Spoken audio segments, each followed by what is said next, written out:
thank you ever so much for that introduction, and thank you for the wonderful words. You know, it's a real privilege for Lava and I to be here from different parts of Africa. Nice to see some other Africans in the room too, from Tanzania even. I think your ideas about, you know, partnership and connectivity, these are really important. And Lava and I will be working with your teams on this, we hope in the future, so that we can continue to work together, continue to share knowledge, ideas, experiences, so that we can build, you know, excellent cassava seed systems, not only where we are, but also here. So my title is slightly different from the one that's in the program, but not much. It's key practices and approaches in the delivery of high quality cassava seed. So this is really a summary of some of the experiences we have in delivery of high quality cassava seed in Africa, particularly from Tanzania, which is where I live. A little bit about Nigeria, which is where Lava lives. Probably this is not necessary. Most of you know about cassava. You know, it's an important crop in Thailand. But it's one of the most important global food staples. It sits in position 5 after maize, wheat, rice, and potato, but it's one of the most rapidly expanding. So it's a crop that's on the up, and this will continue. You talked about climate change. We might have heard, some of us, about cassava as the Rambo root. You know, it's the most tough crop under anticipated climate change conditions. So it's going to be more and more important in the future. So we need to be aware of that and take care of it. Just illustrating the distribution of production, as we know, it's from South America. It came to Africa in the 16th century. It's been there for a long time. It's increasing rapidly there. It came to Asia quite a bit later, but it's come here as a commercial crop, and it's booming. You know, so it's been hugely successful, particularly in Thailand. Looking at the long-term trends, you can see the Americas, it's quite stable. You know, almost going down a little bit. Asia's been relatively stable, but increasing. A bit stable in recent years, but you can see the trend for Africa. It's really shooting up. Now, where's that coming from? So the figure here just illustrates that it's area. It's coming from area. More and more area is being put under cassava. This is Africa, Asia, Americas. Africa, Asia, Americas. In terms of the yield, you can see that Africa is not making big gains, but of course Asia is. Now with CMD, maybe this is coming down a little bit, but overall in Asia, there's been recently increases in yield. And this is where the yields of cassava are, because of these people, this is where the yields of cassava are the highest globally. Also South Asia, where India, where Lava comes from, extremely high yields. In Africa, cassava, we share it. We share it with a bunch of diseases and pests. There are pests that like cassava very much. Cassava mealybug, we know it from here. Cassava green mite. These have been quite effectively controlled with biological control programs. So they're not such a problem now. The main worries are the virus diseases, the two on the right. You are familiar with cassava mosaic disease, but this one you are not familiar with. This is cassava brown streak disease. Those are the biggest constraints to cassava production in Africa now. Now, this is how our cassava crop should look. Yesterday, I was saying that we'd been to the field the day before, and the level of mosaic disease we saw in those fields to the east of Bangkok were the worst I think I'd personally seen for 15 years. This is 15 years. So fortunately, we don't have this anymore. But 15 years ago, our cassava looked like this. Very, very severe. This sprouted healthy. All of it emerged with no symptoms. So this is 100% whitefly infection. And you can see the impact on yield there. But it's not unlike what you see in Thailand at the moment. This is a bit more severe. Here there are two viruses. We have African cassava mosaic virus, East African cassava mosaic virus together, and they make it more severe. You just have Sri Lankan cassava mosaic virus. The bigger problem now for us is this one. It's called cassava brown streak disease. These are ipomoviruses. Mosaic are bergomoviruses. And the symptoms in the leaves are mainly on the lower leaves. They're not very obvious. You could think maybe it's nutrients or the leaf is old, but you get this feathery mottle associated with the veins. But this is what happens in the roots. So the roots, the plant can be 3 meters. You harvest and the roots are all like this. You throw them away. So you can lose the entire crop. This recently is a problem because it's been spreading to new areas. Now, mosaic is everywhere in Africa. Everywhere. Everywhere where cassava is, mosaic is there. Brown streak, not so. Brown streak was recognized first in northeast, this is Tanzania. Northeastern Tanzania. And it was found also in coastal Kenya. This is the Indian Ocean. Coastal Kenya and coastal Mozambique. And this is Malawi. This is Lake Malawi, also on the shores of Lake Malawi. It stayed there for 70 years and did not move. But all of a sudden, a new outbreak occurred in southern Uganda. This is Uganda, this is Lake Victoria, and we started to see brown streak disease there. It then spread all around Lake Victoria. It then spread into Rwanda, Burundi, into East, this is Democratic Republic of Congo, into Eastern Democratic Republic of Congo, spread down to the south. This is Zambia, spreading into Zambia, and some recent outbreaks in central Congo and western Zambia. And our teams are now working in Angola, because Angola is the next which is threatened. It's a big cassava producing country, Angola. So we've been recently just here. Fortunately, there was no brown streak there, but brown streak continues to move. Now, all of us know plant viruses. This is like plant virology 101, resistant varieties, phytosanitation. That's how we manage them, right? So we indeed, for these viruses, also need to identify sources of resistance, develop resistant varieties, and deploy them at scale. And we need to manage the health of those varieties through the seed system as that material is delivered, taken from research into farmers' fields. One point is that the resistance, it varies. The mosaic disease, there is high levels of resistance. Brown streak, not so high. So even though we have improved varieties, we need to make sure it is clean. It is as healthy as possible. So it's not possible just to disseminate the material and it's resistant, so no problem. No, we need to take care of the material because even the most resistant varieties can get some infection and that can be spread. In 2006, when I first went to Tanzania, this was the same all over Africa. Tanzania is no different, but there was no source of clean seed, none. You could not go to a field and say, this one is clean. You can get healthy plants from there. Did not exist. Every field had some infection, even on the research stations.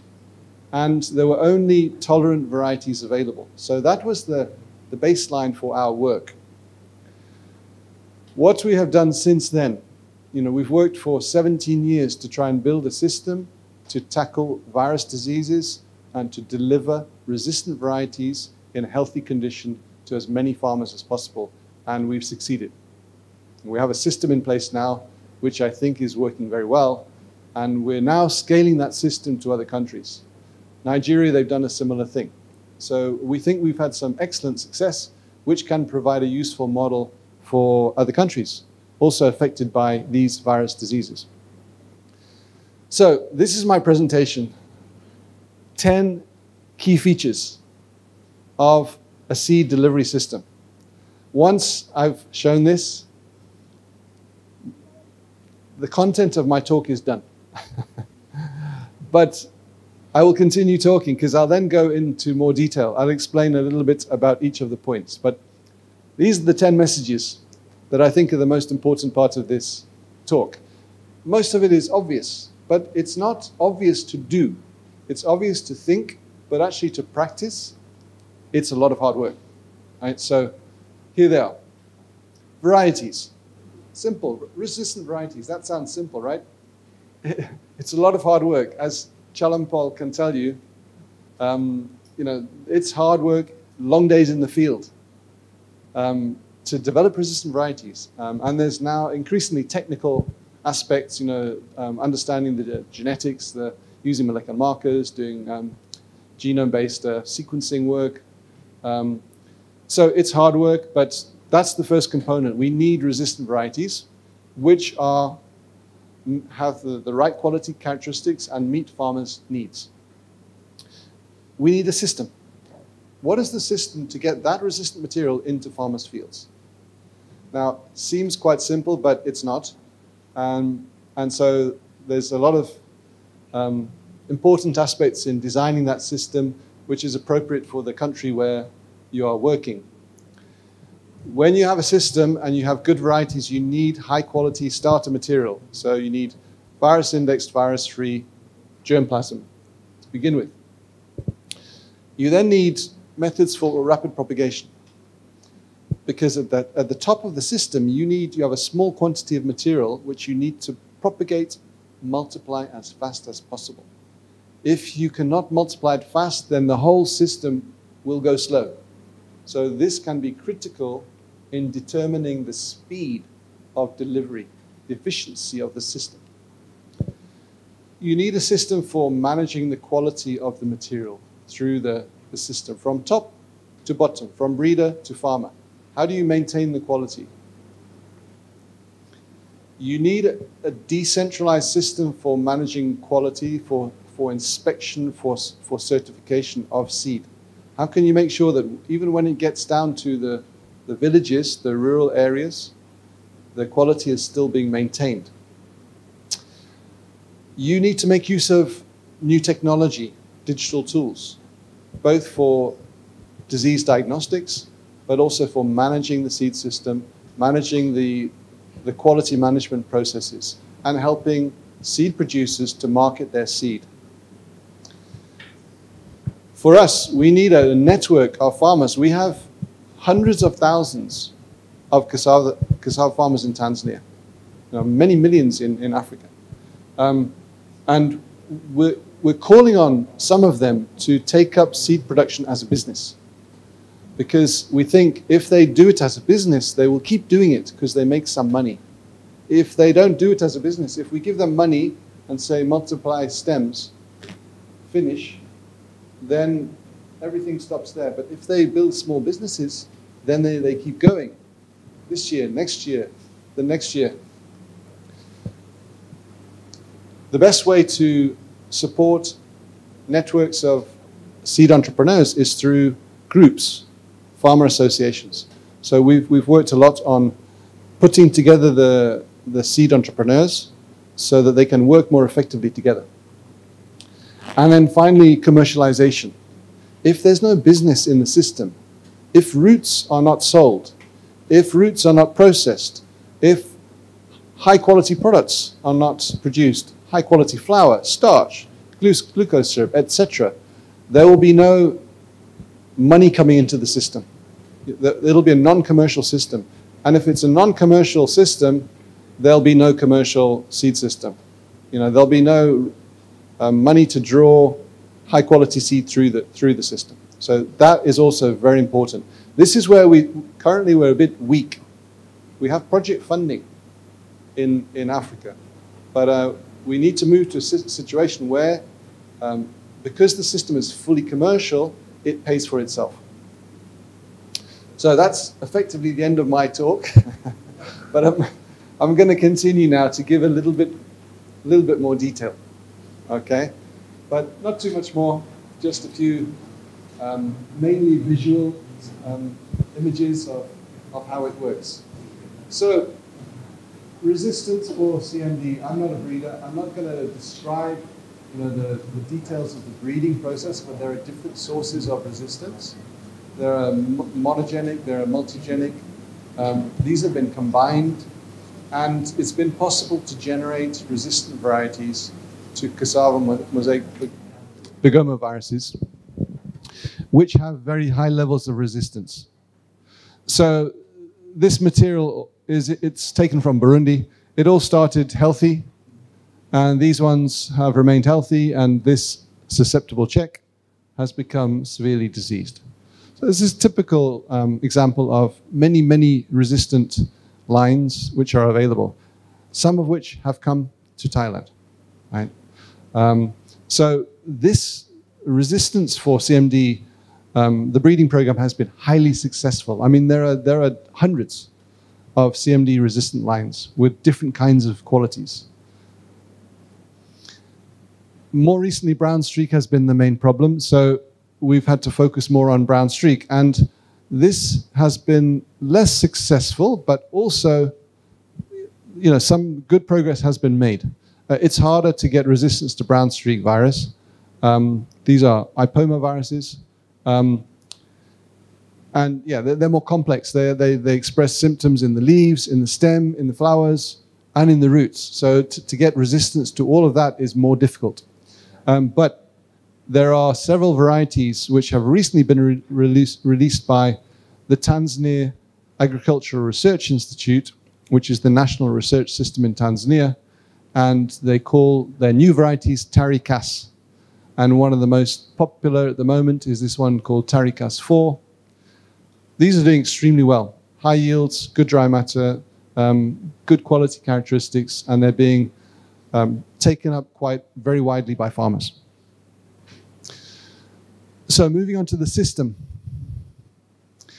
Now, back in 2006, I said we had no clean seed. So we realized we need to get some clean cassava through tissue culture.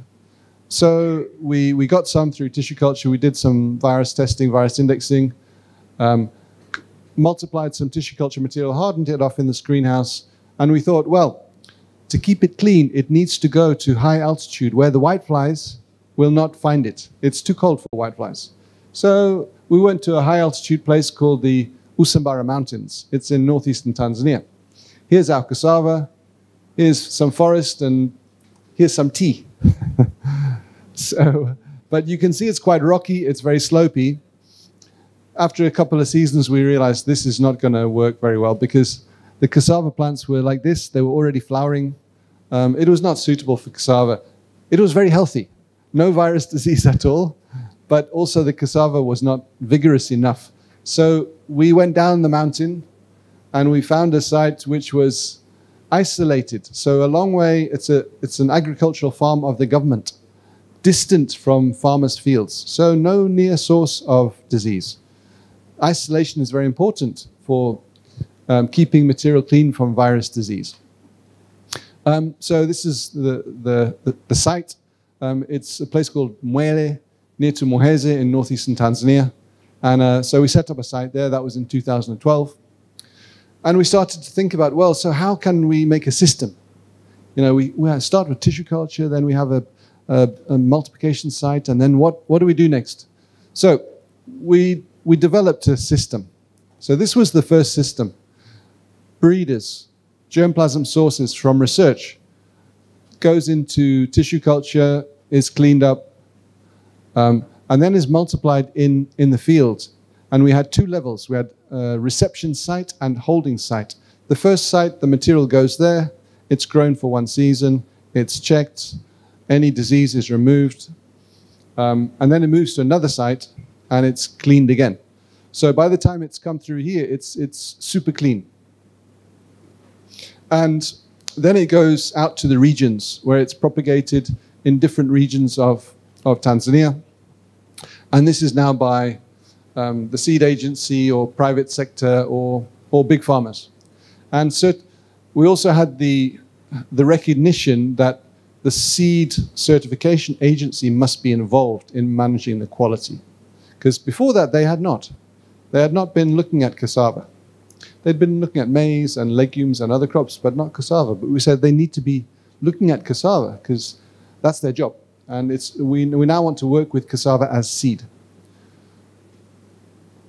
So these were some of the sites that were set up. So we've got tissue culture lab here, a clean site in the mountains there, and different multiplication locations. These are research stations in Tanzania. And so we thought that could work well. And we started to do that. And we set up a protocol for managing the quality of the planting material from the top to the bottom. And we started planting some sites in the different regions. So we took from the first site in northeastern Tanzania. That's this one here, Mwele. And then we took to Kagera, that's the northwest, near to Uganda. That's Hombolo, Dodoma in the middle.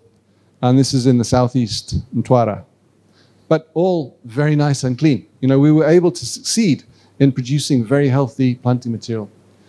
But over time, we thought, well, we should really move towards a more formal seed system, as is done for maize, as is done for legumes and many other crops, where we have pre-basic seed, basic seed, certified seed, and so on.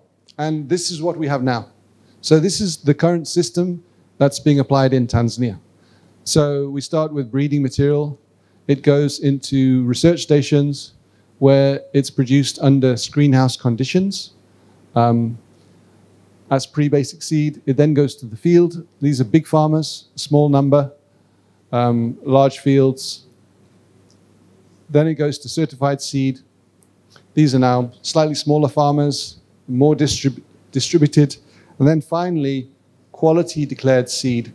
These are in the community. These are many, hundreds.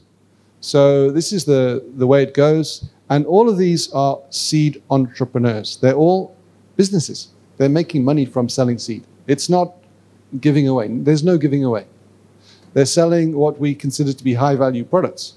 You know, new varieties in very high quality condition. And underpinned by certification by Tanzania Official Seeds Certification Institute, TOSCI. Virus testing is only done at the pre-basic level. It's expensive. It's getting cheaper, but it's still expensive. So the virus testing is only done there. Starter germplasm. So again, we start with tissue culture. This is Tari has a propagation site of pre-basic seed in a screenhouse. So tissue culture to screenhouse. And with rapid propagation, there are, you've been doing this also. There's so many different methods, right? But I think the important thing is you need to find the most appropriate method for your situation based on the materials that you have available and just do it. You know, I think, you know, some people say, well, semi-autotrophic hydroponics is the best, or others say, well, it's better to use pencil stems. There's research going on to compare these different methods, many of them. SIAT is also involved in this, we know in Laos and Cambodia. But normally you don't need to produce super high quantities at the top level because you have a pyramid and, you know, the more you go down, the bigger the volumes become. So you don't actually need a huge quantity right at the top.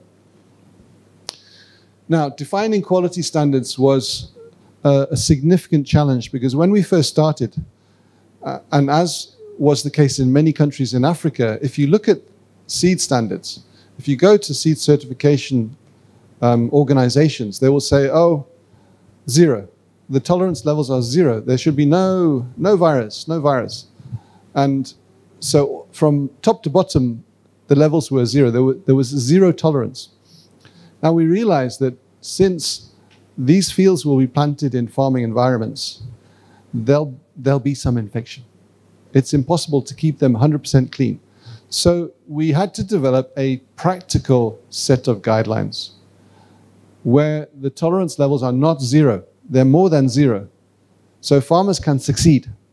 We need seed entrepreneurs to succeed. If they produce their seed and there's 5% CMD, and the regulators say, sorry, fail. That's not going to build the system, right? They're going to be discouraged. They will stop producing seed, and the whole seed system will collapse. So we need to combine the need for quality, but also the need for realistic targets. So this is what we did through stakeholder meetings back in the 2012s, 2013s, involving seed producers, businesses, companies, extension staff, ministry, researchers, a big stakeholder group to agree together. So it was not taken from the top and put down, no, it was agreed amongst all the stakeholders. I think this was very, very valuable. And we came up with certification classes. This is the part of the Seed Act in Tanzania. So these are the official guidelines. You can get a copy of the presentation. So don't worry about the numbers, you can see them. More recently, we have the Quality Declared Seed Guidelines also, which govern the way that quality declared seed is managed in Tanzania, including for cassava and other root tuber banana crops. So that was done more recently in 2020. And the most recent we have is for banana, we have 2023, another set of guidelines. So the regulators have made very good progress in getting quality standards in position for root tuber banana crops, which didn't exist, 10 years ago. In simple terms, these are some of the main elements of the seed certification. Oops. So what it talks about is how many times should the field be inspected? 2 times. What is the disease allowance level for brown streak? For basic seed, it's 4%. So you can have 4% in your field and you still pass, which is manageable. A good farmer can do that. 0%, almost no farmer can manage, because the resistant varieties for brown streak are not 100% resistant. They're not at all immune. Varietal purity, number of ratoons, the number of times you can cut back and use the next crop. Isolation distance is very important for us, because, and it would be the same in Thailand, because especially for the Bigoma viruses. These are ones that are held by whiteflies for their life, and so they can spread long distance. So you need to have good isolation distances. So we have 200 meters for basic seed.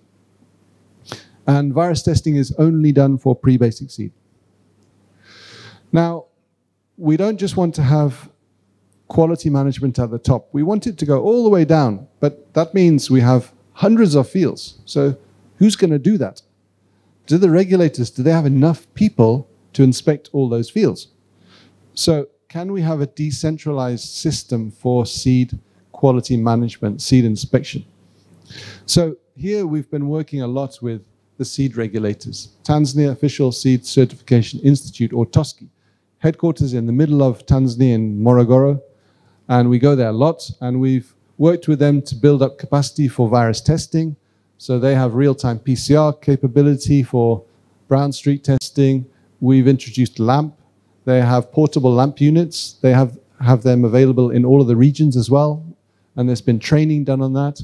But for decentralization, most important, 130 gazetted authorized seed inspectors. So these are officially recognized by the government. They've been trained.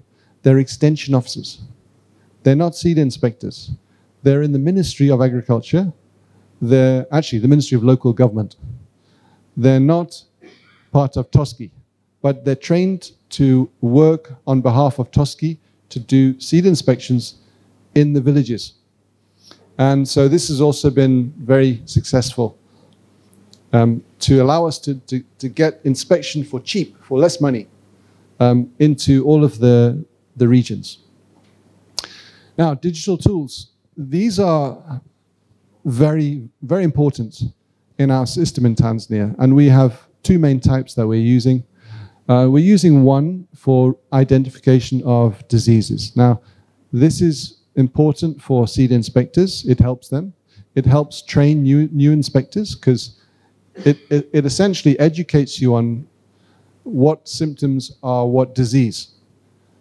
Plant Village Nuru, which was developed by Penn State University with IITA, the Cassava component, because all of the technical knowledge came from IITA, and all of the disease annotation came from IITA. But the platform has been set up by Penn State. If you go to Google Play, anyone, you can download Plant Village Nuru and try it. Even on these pictures, you could try it. You can try it on your laptop. It works actually very well. It's good for CMD. It would work very well in Thailand also. You know, sometimes there's some confusion, maybe with herbicide damage, but generally it works well. And we found it works better than everybody who looks at cassava leaves, apart from researchers trained on cassava. Those are the only people who can beat Nuru. Even extension staff who are trained. This gives better results, right? And it's very simple. You turn it on, you point it at the plant, and it'll give you the result. It's been used a lot in Western Kenya in particular, or in Kenya. You know, there's more than 50,000 farmer diagnoses now. And there's so many from so many places that you can begin to build a picture of distribution and presence and absence. It doesn't record severity. It records disease, yes, disease, no. But using that presence-absence data, you can build up maps of relative incidence in different regions. So this is Western Kenya, and this is coastal Kenya. And Tanzania is just south. Now, Seed Tracker, some of you will have been at the meeting yesterday where Lava presented these slides, so you can go to sleep for a few minutes because many of these are the same. But I think it's worth reinforcing. You know, this is a very valuable component of seed systems in Tanzania and Nigeria, and increasingly other countries as well. We think it works very well. It's an ICT platform. It's a website. You can access it through the internet, www.seedtracker.org. It's also a mobile phone app, which you can download and register on. And it's all about seed value chain integration for enhancing quality seed production, seed quality control, particularly certification and market access. Now, some of the things that you do with Seed Tracker, if you're a farmer and you have it on your phone, you can register. You can get certified, so it'll link you with the seed regulators, and then you're traceable. And so you can use that, your traceability, because you will appear on a map, to get markets. So anyone who needs seed can see you, and they can find out what variety you have, how much you have, your contact details, your WhatsApp. They can call you up and say, hey, Fred, I see you've got some great seed. How much are you selling for? And you can make a deal like that. So we think it's going to promote the marketing process for high quality seed. So it georeferences information of all of these types. You get area, producer information, variety, seed quality data, the seed class, and so on. In Nigeria, where it's been most heavily rolled out, because Lava and his team, they developed it. So they're in southwestern Nigeria, somewhere around here. But you can see it's all over the southern part of Nigeria. So Nigeria comes up here. Southern part, where cassava is grown, you know, there's more than 1,000 seed producers registered with Seed Tracker.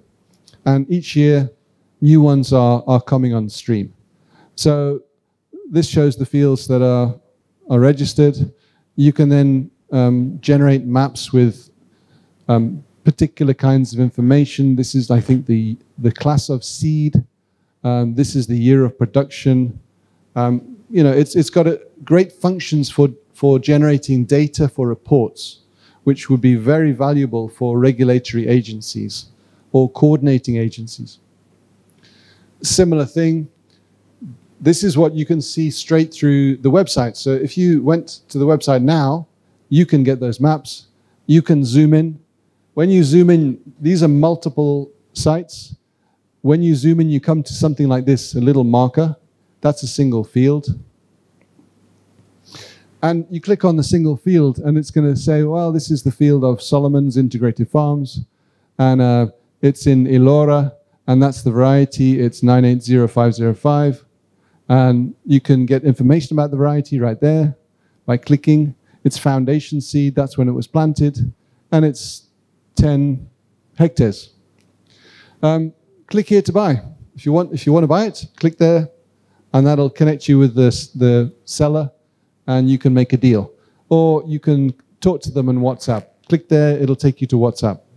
So it's a mechanism for linking seed producers to markets, and we think that it's very beneficial for the seed producers. These are some of the data that you can get from the back end of Seed Tracker. This one shows years of production and different classes of seed. And this is just to show the app version as well. So it's also a mobile app, so you can use it like that. This is Tanzania. Again, use of Seed Tracker. And you can see we've got seed producers. This is the northern half of Tanzania. This is Lake Victoria. This is a lady seed producer here. She's called Antonia. And she's being helped by her son with a tablet to enter data into Seed Tracker, which describes the seed that she's producing somewhere around here. Number 0.8 is a seed entrepreneur network. So this is really important. Tanzania is a big country. It's actually, we learned that it's nearly twice the size of Thailand. It's actually very big. So you need to use networks to cover the whole territory. And what it's been possible to do is to set up a network of more than 700 cassava seed entrepreneurs. We call them CSEs. They're all through the country, but the main production zones are the north and the west, and the coast and the south. And so this is an example of a seed entrepreneur. So they've been trained to recognize diseases so they can keep their fields clean. But most importantly, they've been trained in business. And they've been trained in business by a partner we work with called MEDA. And they've done fantastic work helping smallholder farmers to develop business models where they've got all their costings, their income, and they can run successful businesses to sell their high-quality cassava seed. They're registered by TOSCI, they get certified, or if they're a quality declared seed producer, they can declare the quality of their own seed. And they're applying digital tools, either Seed Tracker or Plant Village Nuru, or both. Now, one of the things that we've tried to do is we've tried to give them information about, what's the benefit of your product? How good is it compared to, non-certified seed? And so this is something we developed very recently. We call it the plus 81% document. And it's essentially the benefit gained from certified seed of a variety compared to recycled seed of the same variety. So same variety. One is certified from the system, clean seed system. Another, the farmer has been growing it for many years and replanting without getting certified seed. So we used farmers who'd been recycling for 3-4 years. So when we compare the yields, certified seed, 3 varieties, Mkurango 1, Mkombozi, Kiroba, and farmer-safe seed, the difference, that's the percent gain from using certified seed. So the average percent gain is more than 81%, which is nearly double. And I'm sure you would find a similar thing in Thailand now. If you compare high-quality certified seed of a variety like even KU50, compared to infected, recycled, infected seed of KU50.